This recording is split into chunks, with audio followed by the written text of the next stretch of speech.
যদি কোনো পুরুষ আমাকে রক্তদান করে থাকেন তাহলে কি তার সাথে আমার রক্তের সম্পর্ক সৃষ্টি হয়ে যায়? এবং ওই পুরুষ যদি আমাকে বিবাহ করতে চায়, ইসলাম এই সম্পর্কে হালাল হারাম কি হতে পারে? এটা একটা দরকারি প্রশ্ন।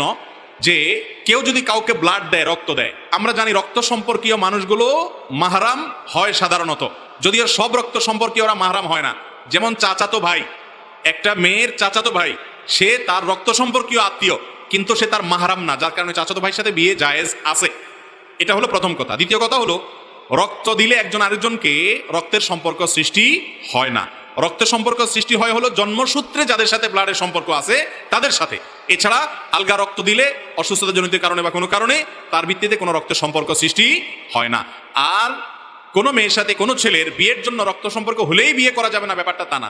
মাহরামের একটা তালিকা আছে, 14 জন পুরুষ, এদের সাথে মেয়ের বিয়ে জায়েজ নাই। কিন্তু রক্ত সম্পর্কীয় আত্মীয়র তালিকা আরো বড়। যেমন এই যে চাচাতো ভাইয়ের কথা বললাম, সেই রক্ত সম্পর্কীয় আত্মীয়, অথচ তার সাথে বিবাহ জায়েজ আছে। এরপরে প্রশ্ন হলো, অনেক পিতামাতা আছেন যারা সন্তান জন্মের পর আকিকা দেয় না, কিন্তু ঘটা করে জন্মদিন পালন করে এবং বিবাহ বার্ষিকীও পালন করে থাকেন। এ সম্পর্কে ইসলাম কি বলা আছে? এটা হলো গাছের গোড়া কেটে আগায় পানি দেওয়ার মতো। গাছের গোড়া কেটে কোথায় পানি দিচ্ছে? আগায় পানি ডালতেছে। আকিকা করা হলো সুন্নাত, আকিকা করা হলো নবী করিম সাল্লাল্লাহু আলাইহি ওয়াসাল্লামের নির্দেশ। আকিকার খোঁজ খবর নাই, বিবাহ বার্ষিকী করতেছে, তারপরে আপনার জন্মদিবস উদযাপন করতেছে, অমুসলিমদের কালচার অনুসরণ করতেছে। দুঃখজনক অধ্যায় আমাদের সমাজে আছে। আরো একটা দুঃখজনক অধ্যায় আছে, সেটা কি জানেন? অনেকে আছে আকিকা দিতে চায় না, কয় এখন টাকা নাই তো পরে দিব। ভালো কথা, টাকা নাই, কিন্তু ওই লোকে মিষ্টি কিনে 1 কেজি 1 কেজি, আছে না নাই? ছেলে হয়েছে মেয়ে হয়েছে মিষ্টি কিনে। আরে ভাই, 10 কেজি মিষ্টি কিনতে যে টাকা যাচ্ছে, এর সাথে আর কিছু দিলেই তো আকিকার ছাগলের টাকা হয়ে যায়, ঠিক না? ঠিক। যারা মিষ্টি খাইতে চায় তারাও বোকা, যে খাওয়ায় সেও বোকা। যে খাওয়ায় সে বোকা কেন? কারণ সে সবাইকে মিষ্টি দিতে দিতে গড়ে ওই আকিকার সমান হয়ে যায়। মিষ্টি দিল কিন্তু ছাগল খাওয়াইলো না, তাহলে আকিকার সুন্নতটা মিস হয়ে গেল, অযথা টাকা নষ্ট হলো।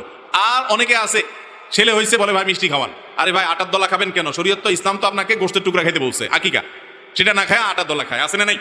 তো এই জন্য সন্তানের জন্মের পর আপনি মিষ্টি কিনেন, কিন্তু আকিকা আপনাকে দেওয়ার চেষ্টা করা উচিত। আকিকা দিলে সন্তানের অনেক দিক থেকে কল্যাণ হয়, উপকারিতা হয়, এবং বাবা মার বাধ্যগত থাকে। বিয়ে হয় যেই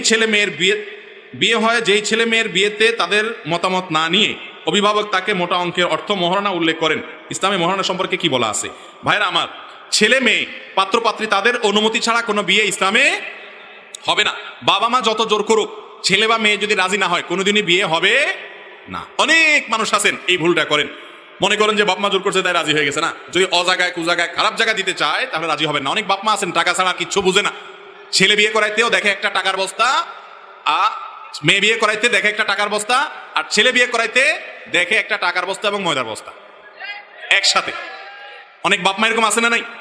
এগুলো জায়েজ নয়। সন্তানদের, বিশেষ করে তারা যদি ন্যায্য কোনো দাবি রাখে, সেটা শুনতে হবে। আর বিয়েতে যৌতুক নেওয়া হারাম, এই টাকা পয়সা দেখে বিয়ে করাও উচিত না। আমি একটা রিক্সা ভাড়া করে যাওয়া আসার জন্য, কিন্তু শুধু যাওয়ার পর আমি আসার জন্য তাকে আর খুঁজে পাই নাই, এমন অবস্থা টাকা কি করব?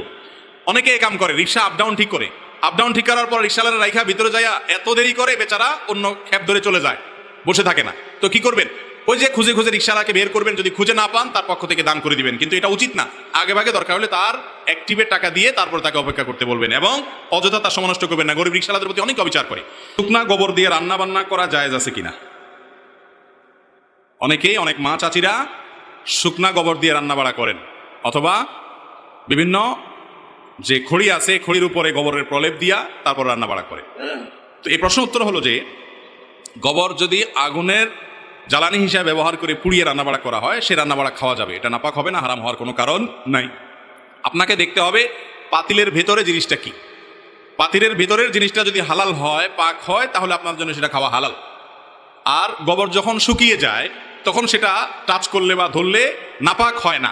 সাধারণত সচরাচর যদি লাগলেই নাপাক হয়ে যায় না, তবে কাঁচা গোবর যেটা, সেটা লাগলে নাপাক হয়ে যায়। অতএব শুকনা গোবর যদি রান্না করেন, হাতে লাগলেও তখন দুর্গন্ধ হয়, তাহলে ধুয়ে ফেলবেন, শেষ, আর কোনো অসুবিধা নাই। কিন্তু গোবর দিয়ে যে সমস্ত লাকড়ি বা আপনার জ্বালানি তৈরি করা হয় গ্রামাঞ্চলে, সেগুলা দিয়ে পুড়িয়ে সেগুলোকে জ্বালানি হিসেবে ব্যবহার করে রান্নাবাড়া করলে, ভাত তরকারি রান্না করলে, সে খাওয়াতে কোনো অসুবিধা না। সে খাবার নাপাক হবে না, সেটা হারাম হবে। দেখতে হবে যে আপনি যেটা খাচ্ছেন, চাল ডাল যে টাকা দিয়ে কিনেছেন, সেটা কি হালাল নাকি হারাম, এটা হলো মূল বিষয়। এরপরে প্রশ্ন হলো, শিশু বাচ্চাদের প্রসাবে ওযু ভাঙবে কিনা, বিশেষ করে মা বাবার ক্ষেত্রে?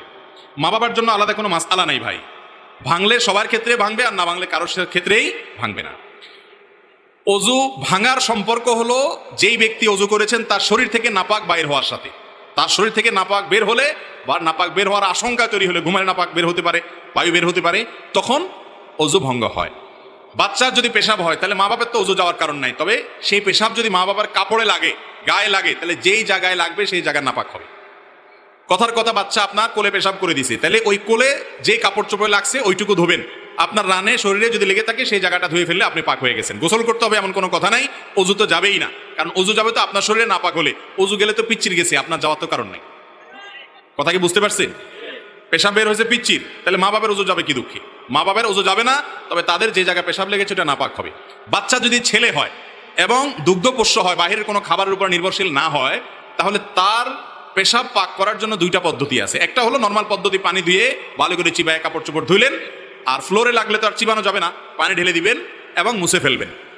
এটা হলো সাধারণ পদ্ধতি। আর আরেকটা পদ্ধতি আছে, সেটা হলো ছেলে বাচ্চা যদি দুগ্ধপোষ্য হয়, শুধু মায়ের বুকের দুধের উপর নির্ভরশীল হয়, এই বাচ্চা পেশাব করে দিলে যতদিন পর্যন্ত বাইরের খাবার না খায়, শুধু মায়ের দুধের উপর নির্ভরশীল হয়, এই বাচ্চার পেশাবের উপরে পানির ছিটা দিলেও সেটা পাক হয় বিভিন্ন বর্ণা থেকে, এরকমটিও জানা যায়। কিন্তু যখন কন্যা শিশু হবে তখন সেক্ষেত্রে সাধারণ নিয়মে, অর্থাৎ প্রথম নিয়মটাই শুধু প্রযোজ্য হবে, ছেলের ক্ষেত্রে দুইটাই প্রযোজ্য হবে। কেন আপনি জিজ্ঞেস করবেন?